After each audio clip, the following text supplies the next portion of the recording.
Hi again. Hello. We have Grandma with us again for the big, long, hard chapter, Jacob, chapter 5 in the Book of Mormon, another testament of Jesus Christ, read by Grandma and Grandpa. Chapter 5, remember, Jacob had a completely different outlook on the world than, Nephi, Lehi, even Laman, Lemuel, and Sam, because he was born in the wilderness, raised in the wilderness. He never knew anything different. So just like whenever we think about how something I wanted to say about this chapter before we start reading it, how we might think about how God makes the world and then he made us, you know what I mean? He made Adam and we kind of came from him. Jacob kind of looks at it as, and the Lord many, many times references it more like it's a garden and he plants seeds and he plants trees and then we grow and become. So it's more like, instead of like, we might think of it as, um, a child might ask his mom or dad, "Hey, how was I made, or how was I born?" Like, it would be more accurate to say, "How was I grown?" Because we've grown out of the earth, and then our lives are the fruit for the Lord, and we want to bring good fruit. And so this whole chapter is about the garden and the different plots of land and how we become grafted back into the house of Israel, which is the true root. Um, Abraham, Isaac, and Jacob. So anyway, I wanted to explain that, and we're going to break this up into a couple of videos. And so anyway, you want to read the synopsis? I've been talking long enough. Okay. Jacob quotes Xenos related to allegory of the tame and wild olive trees. They are a likeness of Israel and the Gentiles. The scattering and gathering of Israel are prefigured. Allusions are made to the Nephites and Lamanites and all the house of Israel. The Gentiles will be grafted into Israel. Eventually, the vineyard, vineyard, Yeah, yeah, or vineyard sometimes. vineyard will be burnt. Vineyard is right. I mean, that's the way it says it. But also, many people pronounce it vineyard. Vineyard. So, but vineyard's also right. But anyway. About 544, 421 BC. Behold, my brethren, do ye not remember to have read the words of the prophet Zenos, which he spake unto the house of Israel, saying, Hearken, O ye house of Israel, and hear the words of me, a prophet of the Lord. For behold, thus saith the Lord, I will liken thee, O house of Israel, like unto a tame olive tree, which a man took and nourished in his vineyard, and it grew and waxed old and began to decay. And it came to pass that the master of the vineyard went forth, and he saw that his olive tree began to decay. And he said, I will prune it and dig about it and nourish it, that perhaps it may shoot forth young and tender branches, and it perisheth not. And it came to pass that he pruned it and digged about it and nourished it according to his word. And it came to pass that after many days it began to put forth somewhat a little young tender branches. But behold, the main top thereof began to perish. And it came to pass that the master of the vineyard saw it, and he said unto his servant, It grieveth me that I should lose this tree. Wherefore go and pluck the branches from a wild olive tree, and bring them hither unto me, and we will pluck off those main branches, which are beginning to wither away, and we will cast them into the fire, that they may be burned. And behold, saith the Lord of the vineyard, I take away many of these young tender branches, and I will graft them whithersoever I will, and it mattereth not that if it be so, that the root of the tree will perish. I may preserve the fruit thereof unto myself. Wherefore I will take these young tender branches, and I'll graft them whitherso I will. Take thou the branches of the wild olive tree, and graft them in the stead thereof, and these which I have plucked off I will cast into the fire and burn them, that they may not cumber the ground of my vineyard.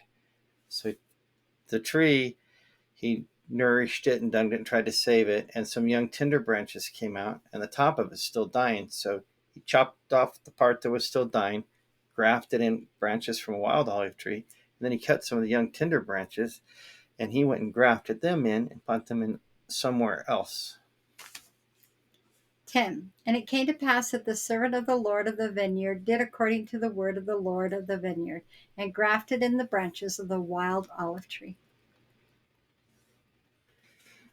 And the Lord of the vineyard caused that it should be digged about, and pruned, and nourished, saying unto his servant, It grieveth me that I should lose this tree, wherefore that perhaps I might preserve the roots thereof, that they perish not, that I might preserve them unto myself, I have done this thing. Wherefore go thy way, watch the tree, and nourish it according to my words. And these will I place in the uttermost parts of the vineyard, whithersoever I will, it mattereth not unto thee. He's talking about the young tender branches. And I will do it that I may preserve unto myself the natural branches of the tree, and also that I may lay up fruit thereof against the season unto myself. For it grieveth me that I should lose this tree and the fruit thereof. And it came to pass that the Lord of the vineyard went his way and hid the natural branches of the tame olive tree in the nethermost parts of the vineyard, some in one and some in another, according to his will and pleasure. And it came to pass that a long time passed away, and the Lord of the vineyard said unto his servant, Come, let us go down into the vineyard, that we may labor in the vineyard. And it came to pass that the Lord of the vineyard and also the servant went down into the vineyard to labor. And it came to pass that the servant said unto his master, Behold, look here, behold the tree. And it came to pass that the Lord of the vineyard looked, and beheld the tree in the vineyard, which the wild olive branches had been grafted in. And it had sprung forth and began to bear fruit. And he beheld that it was good, and the fruit thereof was like unto the natural fruit. And he said unto the servant, Behold, the branches of the wild tree have taken hold of the moisture of the root thereof, that the root thereof hath brought forth many strength. And because of the much strength of the root thereof, the wild branches have brought forth tame fruit.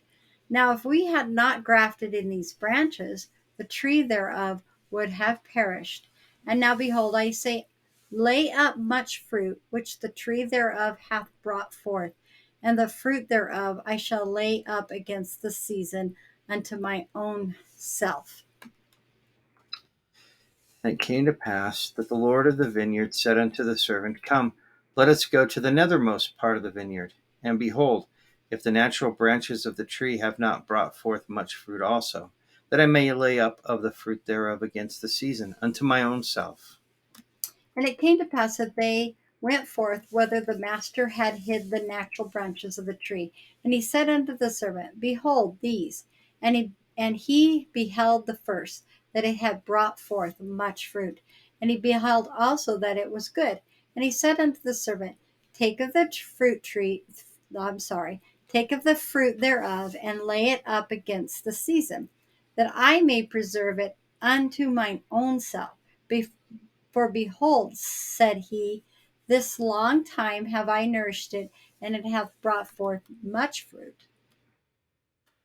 And it came to pass that the servant said unto his master, How comest thou hither to plant this tree, or this branch of the tree? For behold, it was the poorest spot in all the land of the vineyard, of thy vineyard. And the Lord of the vineyard said unto him, Cancel me not. I knew that it was a poor spot of ground. Wherefore I said unto thee, I have nourished it this long time, and thou beholdest that it hath brought forth much fruit. And it came to pass that the Lord of the vineyard said unto his servant, Look hither. Behold, I have planted another branch of the tree also. And thou knowest that this spot of ground was poorer than the first. But behold the tree. I have nourished it this long time, and it hath brought forth much fruit. Therefore gather it, and lay it up against the season, that I may preserve it unto my own self.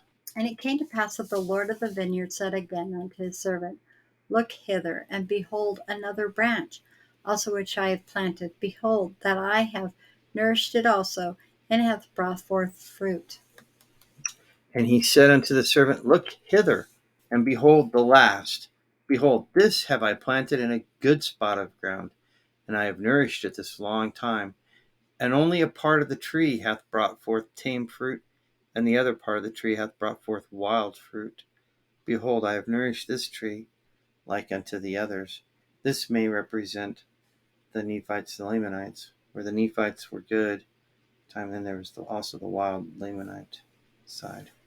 And they were in the good, the best part of the garden, which is up where the Nephites and the Lamanites lived. And it came to pass that the Lord of the vineyard said unto the servant, Pluck off the branches that have not brought forth good fruit, and cast them into the fire. Behold, the servant said unto him, Let us prune it, and dig about it, and nourish it a little longer, that perhaps it may bring forth good fruit unto thee, that thou canst lay it up against the season. 28. And it came to pass that the Lord of the vineyard and the servant of the Lord of the vineyard did nourish all the fruit of the vineyard. And it came to pass that a long time had passed away, and the Lord of the vineyard said unto his servant, Come, let us go down into the vineyard, that we may labor again in the vineyard. For behold, the time draweth near, and the end soon cometh.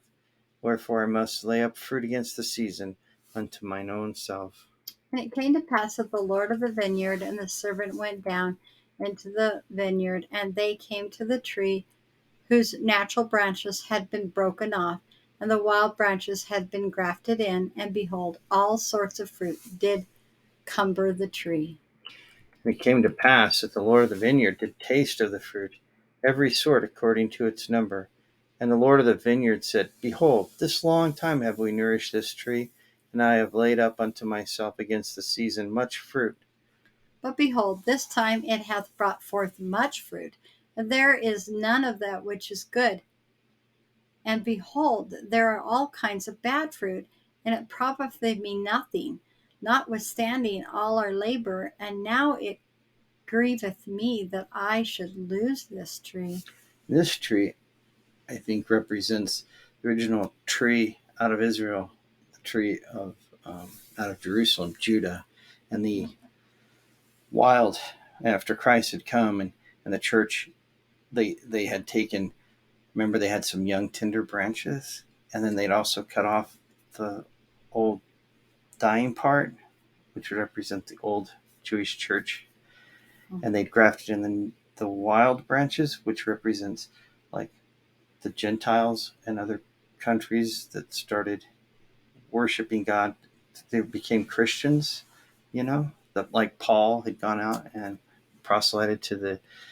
So then this church represents in the last days all the difference. The Jewish religion now is not pure. The Jews aren't. That they all come from the same root of the tree, the Bible. And then you've got all the Christian religions that aren't.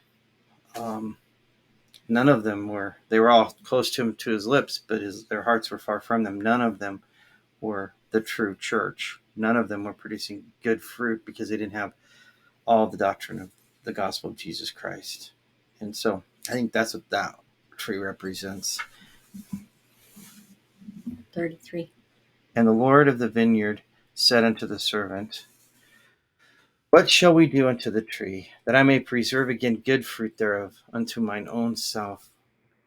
And the servant said unto his master, Behold, because thou didst graft in the branches of the wild olive tree, they have nourished the roots, that they are alive, and they have not perished. Wherefore thou beholdest that they are yet good.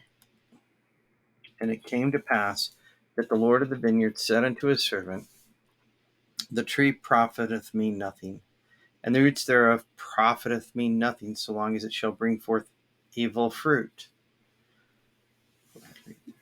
36. Nevertheless, I know that the roots are good, and for mine own purpose I have preserved them, and because of their much strength they have hitherto brought forth from the wild branches good fruit. And so we're going to pause there, and we're going to pick up with verse 37 in the next video. Love you guys. Have a good night, and we'll see you in the second half of the longest chapter in all the scriptures. Love you. I love you.